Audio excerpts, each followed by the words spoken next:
వానకారున మహాపర్వత గుహను ఒరబండుకొని ఆదమరచి నిద్రించు.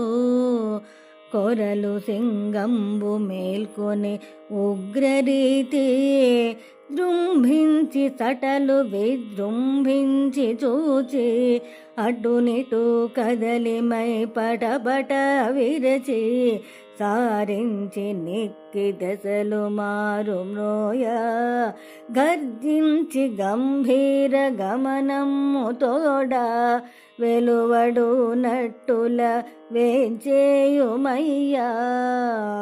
గది వేడి మము చేర కదలి రావయ్యా. అతసి ప్రసూన నైల్యాంచిత దేహ మందిరమును వీడి ఇందురావయ్యా. కనుల విందైన చొక్కపు సింహపీటి దయసేయుమయ్య నందకిశోరమూర్తి. దయచూడుమో యశోదా నేత్రవర్తి. ఏమో నీ సన్నిధికి ఏ తెంచినట్టి కార్యం అవధరించి కరుణింపుమయ్యా. మా విన్నపముల మన్నింపుమయ్యా. నిన్ను వినా మేమెండు నేరమో అయ్యా. మము కృతార్థల చేసి మనుపగదయ్యా.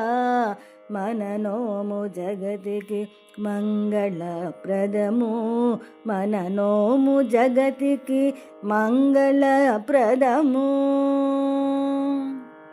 భావము: వర్షాకాలములో చలనము లేకుండా పర్వత గుహలో ముడుచుకుని పరుండి నిద్రించుచున్న సింహము మేల్కొని తీక్షణమైన తన చూపులతో నలుదెసలా పరికించినట్లు పరిమళములు గల తన జూలును నిక్కబొడుచుకున్నట్లు అటు ఇటు దొర్లి లేచి తన శరీరమును బాగుగా సాగదీసి ఒళ్ళు విరుచుకొని ఒక్క పెట్టున గర్జించి గుహ నుంచి రాజటీవీతో బయటకు వచ్చిన విధంగా అతసి పుష్పపు రంగుని కలిగిన ఓ స్వామి, నీవు నీ భవనము నుండి ఆ సింహరాజమురి తిని వచ్చి మనోహరంగా అలంకరింపబడిన ఈ దివ్య సింహాసనమును అలంకరించవలెను. అటుపై మేము వచ్చిన కార్యమును తెలుసుకొనవలెను.